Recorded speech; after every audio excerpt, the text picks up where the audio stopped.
Olá, pessoal! Nossa aula do dia de hoje é sobre a geografia do município do Rio de Janeiro. Essa é a parte 2 a respeito do entendimento da nossa cidade maravilhosa. E a gente vai começar tentando entender aí algumas características físicas do território da cidade do Rio de Janeiro e vamos começar lá pela área de Lagoa. Confere aqui comigo. Bom, pessoal, para a gente falar a respeito de lagoas, né? Lembrando que elas no Rio de Janeiro, elas são poucas, pequenas e normalmente são costeiras. A mais importante lagoa é a Lagoa de Jacarepaguá, com cerca de 11 quilômetros quadrados, conhecida também como Camorim e Tijuca. Lembrando lá que a Lagoa de Jacarepaguá é aquela que tem mais sofrido ao longo dos últimos anos, né, com o lançamento de esgotamento sanitário in natura. Lembrando que esgotamento sanitário in natura é aquele que não tem tratamento. Então você tem uma expansão da área do entorno da Lagoa de Jacarepaguá, basicamente pela especulação imobiliária que acontece nessa zona oeste do Rio de Janeiro, e essa expansão imobiliária ela acaba levando ao despejo de esgoto que vai parar dentro da Lagoa de Jacarepaguá sem qualquer tipo de tratamento. E aí qual é a consequência? Não somente, né, a água da lagoa fica imprópria, né, para banho e para consumo humano, né, mas é um outro problema. O lançamento de esgoto em larga escala, ele faz crescer bactéria aeróbia e algas na água. E isso acaba tornando a água turva, de cheiro muito ruim, como eu disse, imprópria para consumo humano, né? Mas ela também desenvolve a bactéria aeróbia, que consome a oxigenação da água, num processo que nós chamamos de eutrofização, o que acaba ocasionando a morte da vida aquática daquela lagoa. Então, uma das maiores preocupações na Lagoa de Jacarepaguá é em relação ao lançamento de esgotamento sanitário in natura. Continuando aqui. A gente tem ainda, né, a Lagoa de Marapendi, bem menor, né, com 3.765 quilômetros quadrados, e que está separada, né, da anterior, a de Jacarepaguá, pela restinga de Jacarepaguá e do oceano pela restinga de Itapeba. A Lagoa de Marapendi é o mesmo caso da Lagoa de Jacarepaguá. Observe aqui o crescimento urbano no entorno, né? A expansão e a especulação imobiliária, né? Que vai fazendo com que haja lançamento de esgotamento sanitário sem tratamento nessa lagoa. Além dessa, encontra-se na Baixada de Jacarepaguá a Lagoinha, com cerca de 172 metros quadrados, bem pequena. A mais famosa, no entanto, é a Lagoa Rodrigo de Freitas, né? A Lagoa Rodrigo de Freitas é aí considerada, né, uma área nobre da cidade do Rio de Janeiro, tem lá o próprio bairro da Lagoa, né? É uma área de intensa atividade de lazer, né, com ciclovia, Parque dos Patins, área para bicicleta, desenvolvimento, né, de pedais, remo, caiaque, e é uma área, como eu disse, nobre da cidade, que vai ligar, por exemplo, ali parte, né, das áreas que liga Ipanema, Copacabana, um pouco mais para frente o Leblon, e, portanto, uma área, né, de alta renda da cidade do Rio de Janeiro e que tem, paisagisticamente falando, né, uma importância grande pela sua própria beleza. Então, a Lagoa Rodrigo de Freitas, lembrando, ela recebe uma única entrada de água do mar. Lembrando que nós temos ali um canal que liga até o Oceano Atlântico, que é o Jardim de Alá, e esse Jardim de Alá é que traz água do oceano para renovar parte da água da própria lagoa. Nesse caso, é importante a gente lembrar que o Jardim de Alá ele passa o tempo inteiro por um processo de assoreamento. O que é o assoreamento? É o acúmulo de material inorgânico, né? Basicamente areia, né, no leito do canal. Isso ocorre porque as marés empurram parte da água do mar, que traz areia junto com ela. Então a prefeitura faz um trabalho constante de desassoreamento. Isso porque a água do mar ela vai trazer lá o plâncton, que vai permitir a oxigenação da água dentro da lagoa. Durante vários anos, a lagoa sofreu muito também com o lançamento de esgotamento sanitário in natura, o que acabava lá proliferando alga, proliferando bactéria aeróbia e acabando lá com a vida aquática da lagoa. A partir dos últimos anos, sobretudo do final da década de 90, houve um processo intenso para tentar recuperar parte, da qualidade da água da Lagoa Rodrigo de Freitas. Ela está muito longe ainda de ser uma condição de idealidade, mas muito melhor do que fora no passado. E, portanto, a Lagoa Rodrigo de Freitas, sem dúvida alguma, junto com a de Jacarepaguá, são as duas mais importantes da cidade do Rio de Janeiro. Então, é uma das paisagens mais bonitas do Rio, constituídas aí por um espelho d'água de aproximadamente 2,4 milhões de metros quadrados, na forma de coração, que se tornou famoso e conhecido como Coração do Rio de Janeiro. Suas margens são cercadas de parques, quadra de esporte, quiosque para alimentação, pista de caminhadas e passeio de bicicleta, que torna ela lá um ponto de atração da cidade do Rio de Janeiro. Bom, a gente precisa falar então um pouquinho a respeito do litoral, né? Lembra que a gente tinha dito lá que nós temos a Baía de Sepetiba, a Baía de Guanabara e temos também o Oceano Atlântico, né, como um todo. Não que a Baía de Guanabara não faça parte do Oceano Atlântico, mas como ela é uma baía, ela é uma área protegida, né? Então eu tenho a Baía de Guanabara a leste, de Sepetiba, né, na região oeste, e eu tenho o Oceano Atlântico ao sul. Então o Rio de Janeiro tem uma faixa de litoral, uma fronteira com o litoral, que é maior do que a fronteira terrestre que ela tem, por exemplo, com outros municípios da região metropolitana do Rio de Janeiro. Então, uma extensão calculada em 246,22 quilômetros, 3 setores: Baía de Guanabara, Oceano Atlântico propriamente dito, e a Baía de Sepetiba. Na Baía de Guanabara, aqui no primeiro citado, é o maior e o mais recortado e o de mais antiga ocupação. Ele vai desde a foz do Rio São João de Meriti até a área do Pão de Açúcar. É uma área baixa, de baixa altitude, tendo sido muito alterada pelos aterros que ali foram construídos. Um dos mais famosos, né, é o aterro do Flamengo.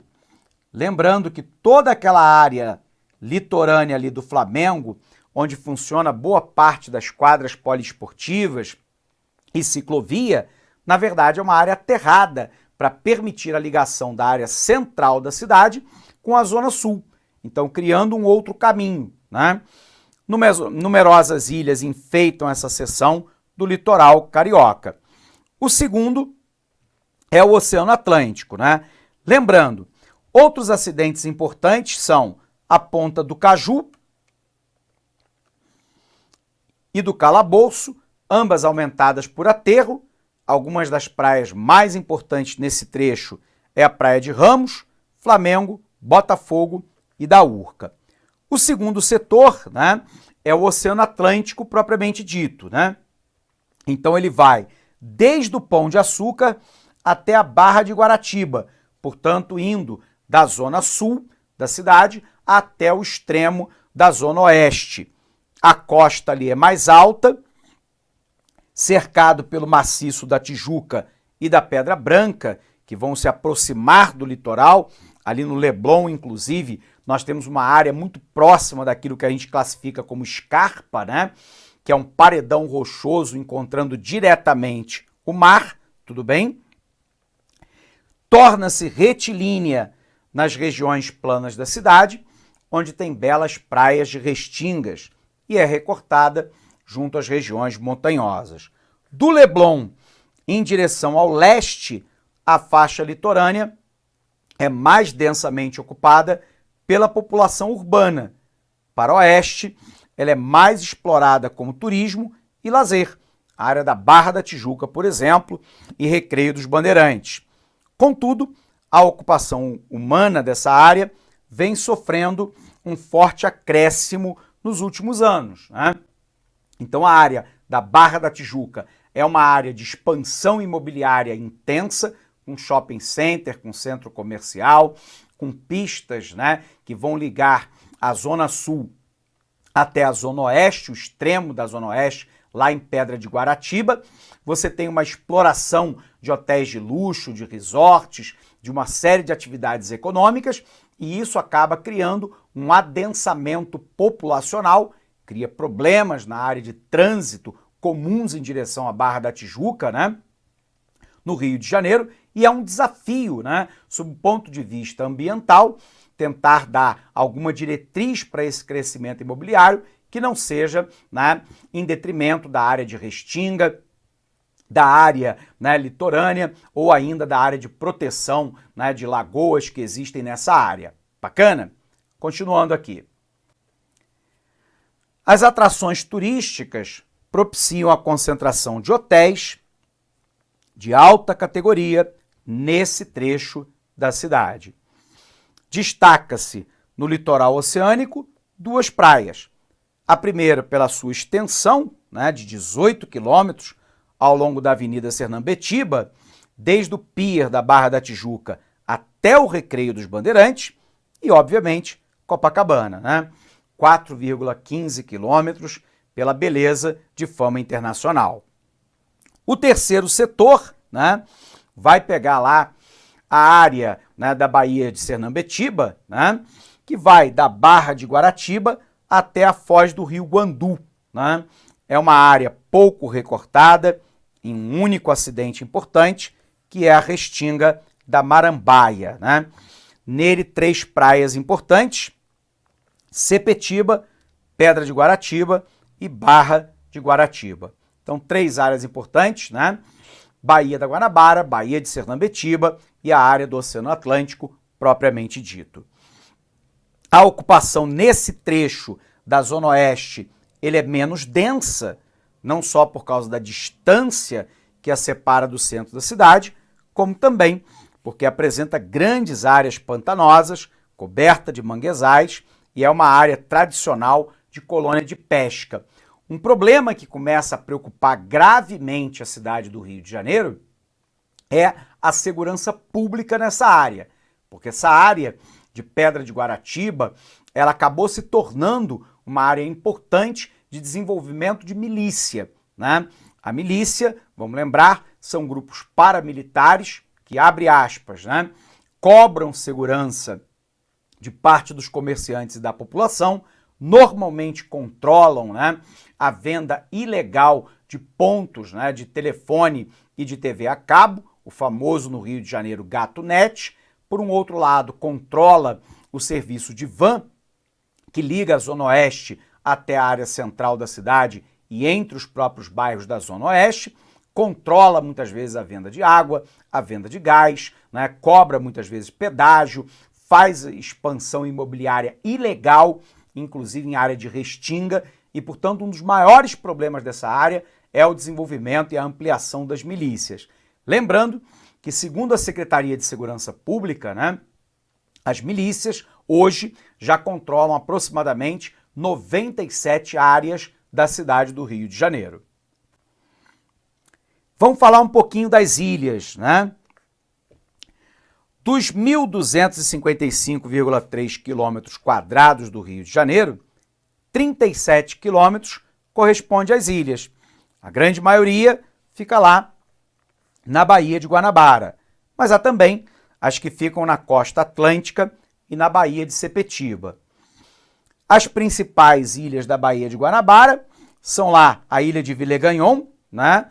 A Ilha das Cobras, a Ilha Fiscal, a própria Ilha do Governador, né, que é a maior ilha com 30 quilômetros quadrados de área, né, a Ilha de Paquetá, bastante agradável, né, para visita turística, né, e a própria cidade universitária, conhecida como Ilha do Fundão. A cidade universitária, a Ilha do Fundão, é onde fica lá o UFRJ, a Universidade Federal do Rio de Janeiro, onde fica também, né, a área da COP UFRJ, que é a Coordenação de Pós-Graduação em Engenharia, onde fica, por exemplo, parte dos trabalhos de pesquisa e desenvolvimento, de engenharia da própria Petrobras e, portanto, a ilha ali do Fundão é uma outra ilha importante que fica lá na Baía de Guanabara. Principais ilhas do litoral atlântico, né? Cotunduba, em frente à praia de Copacabana, perto da barra da Baía de Guanabara, o arquipélago das Cagarras, né, que fica em frente a Ipanema, e a Ilha Rasa, né, que tem um importante farol que no passado dava aí a direção para as embarcações, evitando que elas batessem nas áreas de costões do Rio de Janeiro. Nós temos lá o arquipélago da Redonda, que é uma área fora da barra à esquerda, o arquipélago da Tijuca, né, que fica em frente à Barra da Tijuca, Palmas e Peças, entre o Pontal Tim Maia, antigo Pontal da Sernambetiba, e a Praia Funda, a Ilha do Frade, junto à Barra de Guaratiba, principais ilhas da Baía de Sepetiba, Bom Jardim, Nova, Cavado, Tatu, Pescaria, Guaraciçaba, né, unida ao continente por uma ponte. E aqui um pouquinho da hidrografia para a gente lembrar, né? O estado do Rio de Janeiro é banhado ao sul e ao nordeste pelo Oceano Atlântico, 3 baías e inúmeras lagoas do tipo barragem, isso é, resultam do aprisionamento de enseadas e baías por restingas, que se formaram paralelas ao litoral, como Marapendi, Jacarepaguá, Camorim, a Rodrigo de Freitas, que nós falamos. Na região dos lagos destaca-se Maricá, Araruama, Saquarema. A Lagoa Feia é a maior de todas e está localizada lá na Baixada de Santos, né? E aqui a área de Restinga.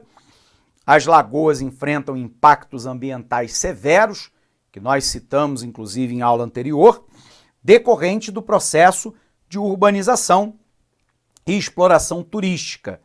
Lixo e esgoto são jogados em natura, além de sofrer um processo natural de assoreamento. Então, só para a gente lembrar aqui, né?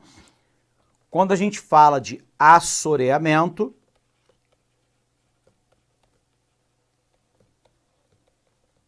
nós estamos nos referindo ao acúmulo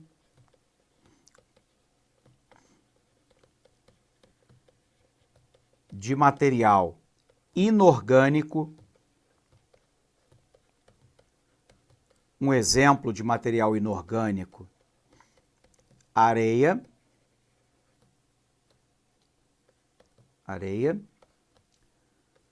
no leito, lembrando que leito é o fundo, né? No fundo de baías, rios, lagoas, etc. Normalmente, o material inorgânico, né, pedra, cascalho, barro, argila, esse material ele é mais pesado que a água, né? Então, naturalmente, ele afunda e vai se acumulando no leito, no fundo desses rios, lagoas, baías, né? E isso provoca o fenômeno do assoreamento. Esquematicamente, para você entender num rio, imagine que a gente tem aqui uma área do calado do rio, né? Então, o que você tem? No leito desse rio, começam a se acumular, né, material inorgânico.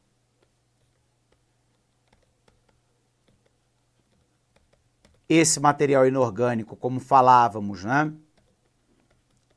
ele é mais pesado do que a água, ele acumula no leito do rio e aí faz com que o volume de água suba, né? Na cidade do Rio de Janeiro, isso é particularmente preocupante, porque esse acúmulo de material inorgânico nos rios, como por exemplo o rio Maracanã, que passa ali ao lado do estádio do Maracanã, isso vai provocando uma grande quantidade de água num leito assoreado e automaticamente a enchente, né? O rio acaba colocando isso para fora em algum momento, tudo bem? Portanto, aqui o assoreamento, acúmulo de material inorgânico, exemplo areia, no leito, no fundo de baías, rios, lagoas, etc. Então aqui o assoreamento, que é agravado, sobretudo, pela ação humana. Como é que é o clima da cidade do Rio de Janeiro, né? Vamos lembrar, a cidade do Rio de Janeiro está na área sudeste do Brasil, então numa área que nós chamamos de médias latitudes. Ela tem um clima tropical, e como ela está automaticamente ao lado do Oceano Atlântico, é um tropical que nós chamamos lá de oceânico ou litorâneo. Você tem lá um intenso índice pluviométrico, quantidade de chuva, que normalmente está concentrada no período do verão. Então você tem um verão mais chuvoso e um outono e inverno relativamente mais seco. Nós vamos encontrar lá uma área de média latitude, zona tropical, portanto elevadas médias térmicas, né, na cidade. Nós temos uma atuação intensa na cidade do Rio de Janeiro, da chamada massa tropical atlântica, que é quente e úmida, e no período outono e inverno, nós temos a presença da massa polar atlântica, que é a chamada frente fria, que vai chegando ao Rio de Janeiro.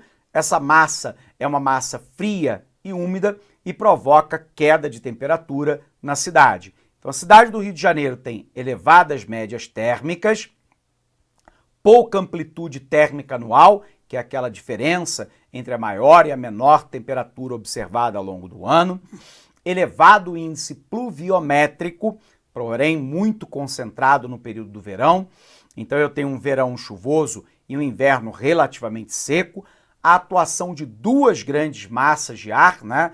Massa tropical atlântica, quente e úmida. No inverno, presença da massa, né, polar atlântica, que é fria e úmida. A gente sabe que quando essa massa fria penetra, ela causa uma névoa sobre a cidade do Rio de Janeiro, e isso é conhecido tecnicamente como smog.